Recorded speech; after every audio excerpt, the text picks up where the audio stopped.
Hey guys, so I apologize if it's a little bit loud. It is raining and windy. Um, so this is the first video inside the Ridgeline. This is a 2014 Ridgeline. It is a SE trim. It's special edition. It is the top of the line for 2014, which is the last year that they made the old style, the first generation. So it has basically everything. I'm pretty sure it has everything that they offered.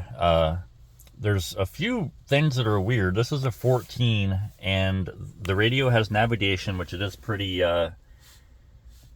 basic in a way. I mean, it's pretty weird looking, like old style. And then the radio itself has XM and everything, which is okay, but there's no Bluetooth. There is an auxiliary port over here that you lift up, right here, that lifts up for headphones. But the problem is my phone does not have headphones, like a headphone jack. So I've heard you can get one that plugs into that uses the USB thing. The charge port. But I just bought one of these things. I have one in the Trailblazer 2. This is the second generation of it. It's just that Walmart auto drive thing. But it transmits through your radio, so I have it set to radio station 97.3. And it also has the chargers on there. So it does 3 amps on the top one and 2.4 or 2.1 on the bottom. So as far as I read. So I haven't used the top one yet, but I've used the bottom one. But so far this thing works fine. It's the exact same as the one in the Trailblazer, except for the Trailblazer doesn't have the USB-C on it. It just has the normal USB on it. So works exactly the same though, so that's why I bought it. So yeah, that's one thing that's weird. This thing has a 3.5 liter V6. It is 250 horsepower and I believe 247 pound-feet of torque. Has a 5-speed automatic transmission. It is a column shifter. This one has the sunroof and everything on here, and then it has the dimmer for the gauges and stuff, which I don't have on. Headlights down here, cargo lights right here. Cool thing about these is if you accidentally hit it, I've hit it with my knee before. When you put it in drive, it automatically shuts off the cargo lights. So that's kind of cool. The cargo lights are back right there. The little white thing right there. Right there. That's the cargo light. It's on both sides. And then you have fog lights down here and traction control down here. This one's just an empty spot. There's also another empty spot over here in between the heated seats, high and low. These power outlets are cool because I can leave. I took it out for just so I didn't have the radio going. This can be left in, this power outlet down here. I leave it in all the time. Once you shut off the power to the vehicle, it shuts off the power to this. So this doesn't drain the battery at all. The Trailblazer, I can't do that. But whoever had this thing before, they took really good care of it. If you look at the back seat, like the back seat's like immaculate, other than my stuff I have there. They put WeatherTech floor mats in it and everything. The previous owner did. But the back seat, like, it's immaculate. And I found out later on that this has a 6 CD changer. So you open it up this way, and there's a 6 CD changer. They had the Frozen soundtrack and like toddler CDs in here that they left 3 CDs total in there, and they're down actually in this console down here. But so they had kids in here, and there's nothing I have found in this thing that suggests that there was ever a kid in here, or even ever a person in here, really. Everything was super clean when I got it. It has 105,000 miles on it now. I bought it 2 days before Thanksgiving in 2014. Sorry, 2024. And this is a 2014. That's why I said that. But in 2024, Thanksgiving, like 2 days beforehand, I bought this. It had 104,200. So I've only put like 800 miles on it since I bought it. Part of that is because I didn't know this when I bought it, but Honda recommends a timing belt change at 100,000 miles, and I don't think it was done. some people say you can go up to like 120, but they say just do it at 100. But it's like a $1,000 to $2,000 job. So I haven't been driving this a whole lot just to save on having to do the timing belt as early. The Trailblazer still works, but has more and more stuff going wrong with it. Anyway, back to the features of this. This is going to be just the interior so far. It does have dual zone climate control, so it has one on each side. Fan speeds, recirculate, defrost. That's how you select which mode. AC on or off, has auto on off. Passenger airbags and hazard switches right here. And then the navigation has the menu and everything. You can set all the clocks and everything like that. One of the things I don't like is I haven't found a way, like the outside ones here have the dial for this. The inside ones don't have that. That one there and this one here don't have it, but that one over there does. So you can see the roller right there. So I don't understand that part. I don't know if, like, they don't seem like they close. I mean, they might, but I don't think so. It doesn't, okay, I mean, that's the best it does is that. It's still open a little bit. But, and then has D3 right here for drive. I actually just saw that. So that would be like tow haul mode, I guess, because it only has 1, 2 in drive.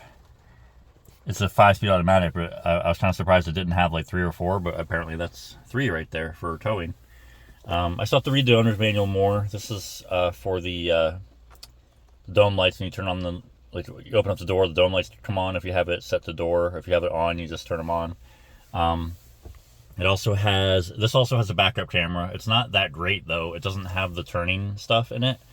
The lower models have it up in the rearview mirror, and they have that, so I don't understand that part. Then you have your sunglasses holder up here. Sunroof, which is closed right now. A lot of water on it right now. And then the door handles are weird. If you look at the inner part right here is the door handle, and then this is just to grab it to shut it. So it's kind of weird. Or I just use this. It has heated mirrors, which is this little button down here. It's a heated mirror. That's how you turn the mirrors, how you move them. That's left and right mirror, and then this is how you move them. And then it has a lock for the windows. This is a lock for the doors. Then this is a rear window lock, and then you have all your windows and the back window. As far as I know, all Ridgelines come with a power back window, and it's a full-size rear window like that, so it's kind of cool. And then there's a lot of cool stuff about this thing. You have this little thing right here, it's not an ashtray, but it just has that. There's a little compartment down here, and then the cool thing is you can move this by squeezing this and moving it back. You can move it forward and back. I have a mug right here right now, so I'm going to put it up here on the seat.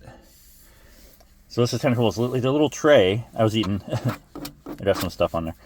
It has this little compartment that has a power outlet, and it has a little light to tell you, like, when you turn the headlights on, that lights up. But the cool thing is this slides back and exposes this front part. There's the toddler CD right there, one of them. But this whole thing slides back. That's how far back it goes. So you have this whole thing up front, and then if you wanted to, like, for instance, I use this tray for my mug. You just slide it forward. You can go halfway too. There's a one setting at this end, halfway, and then all the way out. And then, like I said, I use this. You can also push it all the way forward, but I like to leave it. It doesn't latch forward. Latches backwards, but not forward. So I just leave it about like right there, and I put my mug on it for when I'm on break at lunch, which I am right now at work. And but other than that, like there's almost no evidence that anybody was ever in here. My girlfriend has sat over here a few times. But interior, like fit and finish, there's like nothing wrong with this interior. I mean, there's a little bit of a difference right here, and then this guy right here like warped, but the other two compartments didn't. So, but other than that, it's kind of nice. It also has this flip-up armrest. It's kind of weird. It's kind of small, but it's a small compartment, small armrest. It does have vents for the back, and also it has like little hangers and stuff, and it also has a power outlet right here. but it has little hangers for like cargo stuff. The seats flip up. I will add that to the video later when it's not raining, or I'll do a part 2 or something. But there's a latch over on that corner. It is a 60-40 split, so this piece right here stops right here, and that lifts up, and it actually is almost completely flush with that, so it's almost a straight line. And all it is a bar underneath, which you can barely see, but it's just a bar that goes into a little trough. And then you get the armrest back here. The only evidence that there was anybody back here was these two things are missing. And then this goes up, and there it is. So, but, and then this looks like, this is a headrest, but I don't know how it works, if it moves or not. But it's like a little headrest or something there, but I don't know how it works. The only thing is, this is leather, and I hate leather. The reason why is because everything slides around when you take turns and stuff. So my coat, sorry about, I'm wearing a coat too, so sorry about that. My coat is back there, and I have the armrest down to keep it over there. Otherwise, it slides back and forth from that one to that one, over and over and over every time I turn. So I do kind of hate that. But other than that, the cool thing is, this also came with a brake controller, a trailer brake controller that somebody else installed. The previous owner must have installed. But then it has this, oh, I forgot about this. So these things are all-wheel drive. They're not full-time all-wheel drive. They are front-wheel drive. And then they just figure out when they need to be all-wheel drive, and they just become all-wheel drive. They don't, there's no like clunks, like the Trailblazer clunks when it engages all four, when you have an auto 4 mode. This one just goes, and it feels almost the same whether you're on dry pavement or on snow. You hit the gas pedal, it just goes. There's no like drama. It just goes. It just drives. And the only thing that you notice is like the power, like when you're trying to accelerate, it's a little bit slower, but not much. Like it's not much of a different feeling. The cool thing is, so Honda calls their 4-wheel drive system VTM4. Now I think it's called like iVTM4 or something like that. But this is a rear locker, which is not a traditional rear locker because it doesn't have a traditional differential in the back. It uses clutches where it locks the rear wheels together. So that's how you lock the rear wheels where they're going the same speed, like a limited slip almost. But this is like a posi locker. The front ones don't lock, just the back ones. So, and then this is your information center in here, which is this down here, that screen. So then you have cruise control, cancel. This is how you turn on cruise, on and off. And then this is how you set it. And then you got your radio volume, radio channel, and mode. So, but it's pretty, for a 14, it's a little simple to me. Like Honda was kind of behind on their stuff, but like I said, like no Bluetooth radio. My 14 Ram had Bluetooth. My 15 Equinox had Bluetooth. My 15 Challenger has Bluetooth.